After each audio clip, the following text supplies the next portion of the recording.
the beginning of you know, my spiritual journey as well. I think I made a very key decision in my life that year. Most people, they cannot let go of name and profit. So I was given temptations of name and profit. Harvard, there's no name bigger than Harvard, right? I was already there. I was already like under the, you know, big red umbrella of my, postdoctoral mentor. She was like the dragon lady of Harvard. Nobody can touch her. Like all the the presidents, right, of America go to Harvard to visit. She was always representing the, you know, successful professional woman of Harvard, right? Yeah. And then plus my important discoveries also made her a big success. She was elected to become a, you know, Academy member, you know, the American Academy member. Is like a big time, you know, honor. And because of my discoveries, and she was the boss when I was a junior faculty member, she also received a great honor, right, in the science field, you know.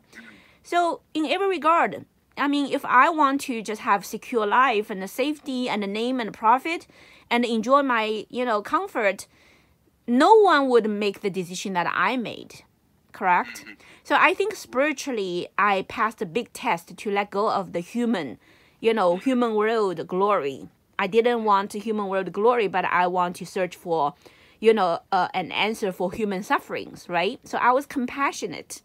And I didn't forget my promise to Kelly when she interviewed me to give me that admission. Remember I told you Kelly interviewed me when I was calling Collect from Shanghai. She asked me why I want to come to America, right? I told her that I want to find a cure of cancer because my grandma passed away from cancer, right? So I didn't forget when I was very successful and was given the temptation of name and profit. I didn't forget my promise to Kelly that I came to America not to become famous and rich and powerful, but actually to find a cure of cancer, to, you know, help people to be able to, you know, survive. Do you know what I mean? Yeah. So that choice, I think, laid down the foundation for what happened to me in 1999. So as soon as I relocated my laboratory from Harvard to Seattle, Washington, I immediately took a trip to China and to secure, you know, the, you know, laboratory in China, right? I went to the Shanghai Academy of Science, you know, Biochemistry Institute, and then I came back to my new home in Seattle, right?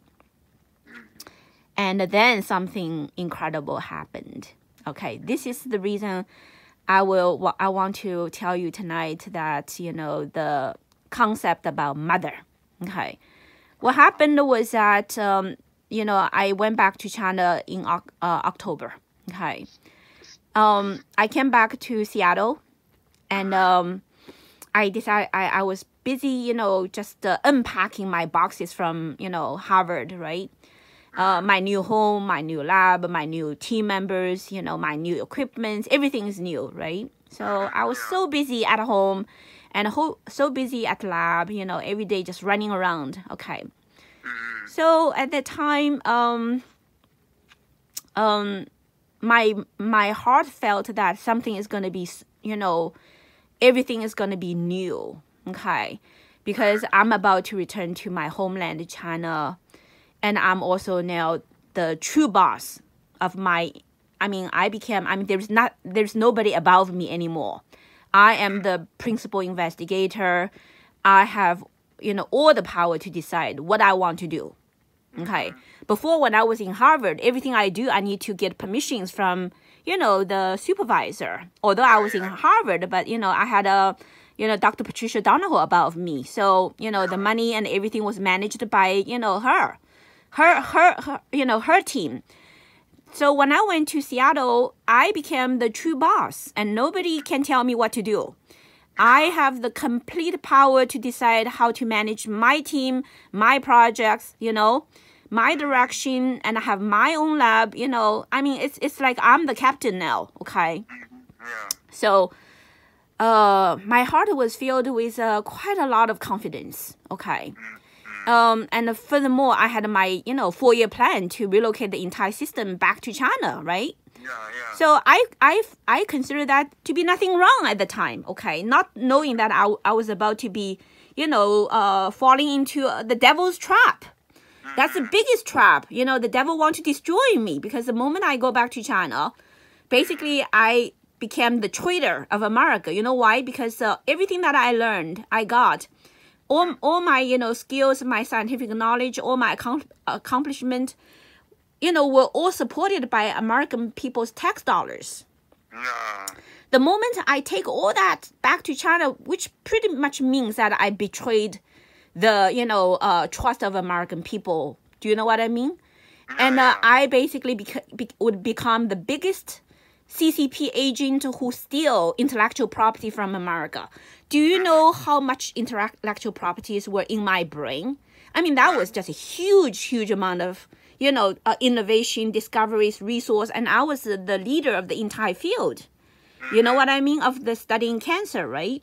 Yeah, So yeah. you see how dangerous it is in this human world when you are so kind and so good and you want to do something great, but if you don't recognize what CCP is, you can become the sharpest knife in the CCP's hands to kill. I was about to become the sharpest knife used by CCP to do the biggest damage to the world people, which I, in my heart, was trying all my best to try to help. Do you know what I mean? Was extremely dangerous choice I made. Okay, not recognizing the true nature of CCP. Okay, I was only thinking about filial piety. I was thinking about use science and technology to save the world. Do you know what I mean? So that's why I see, the leftist, like the Democratic Party, the blue side. Many people are just like myself. They wanted to do something good for the world. But unfortunately, they could not recognize communism, Chinese Communist Party to be devil. And they actually are not alert enough. So they very quickly turn into tools of the devil to destroy themselves and destroy the world. Got it? That's why, our neighbor, George, said, oh, those people, they will be afraid of you. If you talk about like that, they will be afraid of you. Do you know what I mean? It's because I know how they think. And I also know that most likely if they hear my story, they will change. Because I was awakened by our Creator at the very, very dangerous moment that year. Yeah.